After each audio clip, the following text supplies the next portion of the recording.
1 year since the war against Iraq began, and all last week there have been re-examinations. Among the names that have reappeared is Nayyirah.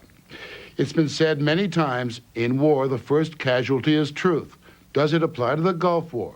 The fact of Saddam Hussein's aggression is beyond dispute. But what about the campaign to commit American troops to liberate Kuwait? To get Americans, perhaps any people, to support a war in a place millions barely heard of, certain buttons must be pressed. In the run-up to the Gulf War, one image, one presence touched American hearts and minds like no other. It was this 15-year-old Kuwaiti girl identified only as Nayyirah. Mr. Chairman and members of the committee, my name is Nayyirah, and I just came out of Kuwait. While I was there, I saw the Iraqi soldiers come into the hospital with guns. They took the babies out of the incubators, took the incubators, and left the children to die on the cold floor. It was horrifying. Nayyirah was testifying before the Congressional Human Rights Caucus, but in fact, she was testifying before the American people, and her story mesmerized the nation and the world. Dead babies, brutal, pillaging Iraqi monsters. It was powerful stuff, according to Congressman John Porter of Illinois, co-chairman of the caucus. I got feedback from the president. I happened to be over at the White House the afternoon, later in the evening, after the afternoon of the hearings, and the president said that he had seen it on CNN and that he was shocked at some of the things that he had heard. And they were thrown out of the incubators. President Bush repeated the incubator story at least 10 times in the following weeks. Babies pulled from incubators and scattered like firewood across the floor.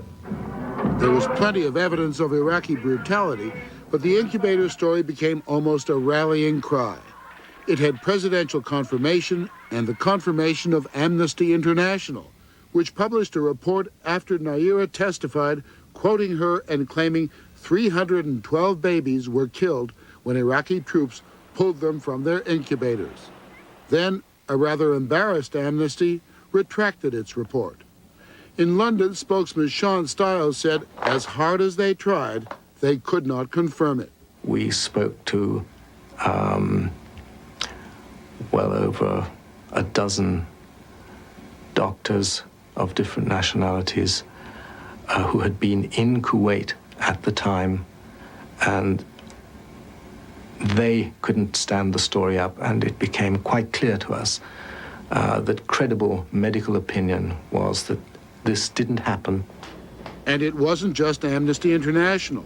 The story did not hold up under repeated scrutiny by reporters and human rights investigators, including Andrew Whitley, executive director of the human rights group Middle East Watch. You went to investigate.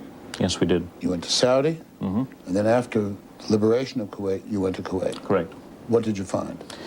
We went straight to the hospitals. We were particularly concerned with going to the maternity hospital at the Al Sabah complex. This is the largest hospital in the country, and it's a hospital that has perhaps a half to two-thirds of all the incubators in the country. Did Iraqi soldiers remove babies from incubators in order to steal the incubators? No, they did not. Not at all. And what about the El Adan hospital that Nayyirah talked about, where she said she saw babies removed from incubators? The Adan hospital, my colleague, who is a native Arabic speaker, went along there and interviewed the doctors, and he was able to speak to people who said that they had been on duty at that time and that this incident didn't happen. But you're not trying to paint the Iraqis as being saintly soldiers. There were atrocities. There were very many atrocities, and the atrocities were largely committed by the secret police units. That happened? Yes, for sure. But babies and incubators? Did not. If it didn't happen, where did the story come from? We can't answer that. We can't tell you about Nayyirah. She was no ordinary witness. She's a member of the Kuwaiti royal family, related to the Emir of Kuwait. And when she testified, her father was sitting close by.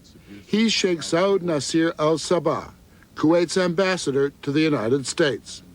Nayyirah lives with her family in Washington, D.C. Her true identity was not revealed until John R. MacArthur, the publisher of Harper's Magazine, got suspicious and started sniffing around while working on a book called Second Front, about propaganda in the Gulf War. So I set out to try to find out, like any reporter does, and I started asking questions, and I finally heard a rumor that Naira was the daughter of the Kuwaiti ambassador. So I used an old reporter's trick. I called up the embassy and I said, Naira did a terrific job at the Human Rights Caucus, and I think her father must be very proud of her. And doesn't she deserve her place in history? And the ambassador's secretary said to me, you're not supposed to know that. No one's supposed to know she's the ambassador's daughter. There were those who did know.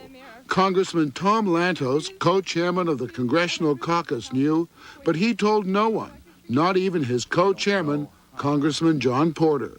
I did not know of it until about 10 days ago when it was brought up to me by somebody in the media. We spoke to Congressman Lantos through a telephone hookup to California.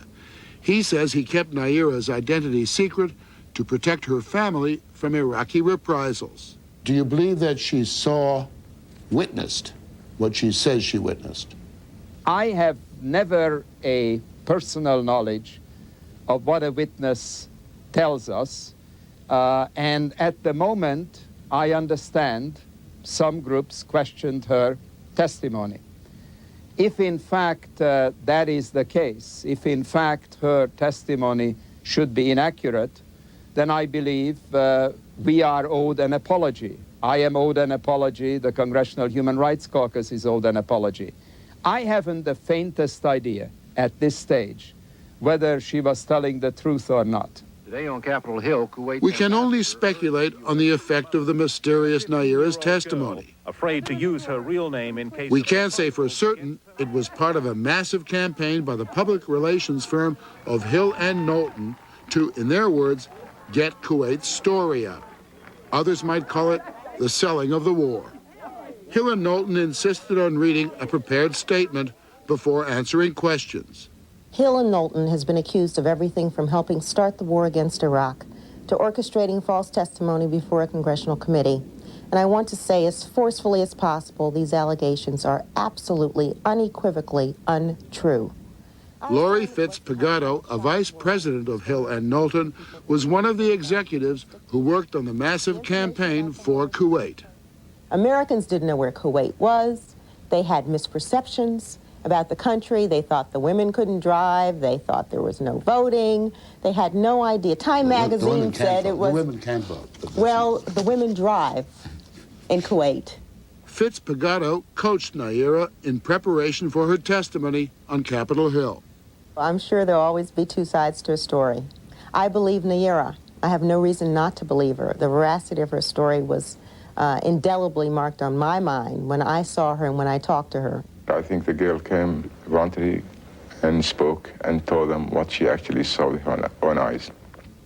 That's Naira's father, Kuwait's ambassador to the United States. He didn't respond to our request for an interview with him or his daughter, but he did talk to the Canadian broadcast Fifth Estate. Whether she was my daughter, my friend, or she was somebody else, I could have much more easily, if I wanted to lie, or if we wanted to lie, or we wanted to exaggerate, I wouldn't use my daughter to do so. I could easily buy other people to do it. Lying was not the issue, but buying was. Hill and Knowlton was paid $10.5 million by something called the Citizens for a Free Kuwait, which Hill and Knowlton and the Kuwaiti ambassador claim was separate from the government of Kuwait. Well, they paid that much money to a public relations firm because they are concerned citizens who happen to be in this country when the invasion took place. Actually, a document filed by the Citizens for a Free Kuwait at the Justice Department reveals there were a number of private contributions. $20 from a citizen in St. Louis, $1.50 from a doctor in Baltimore, $100 from Nashville. And then at the bottom of the list, a rather large donation, $11,852,329 from the state of Kuwait. How can you say you're not working for the government of Kuwait? Our client was Citizens for a Free Kuwait. Our checks came from Citizens for a Free Kuwait. Well, that's just I have no information about the source of their funding.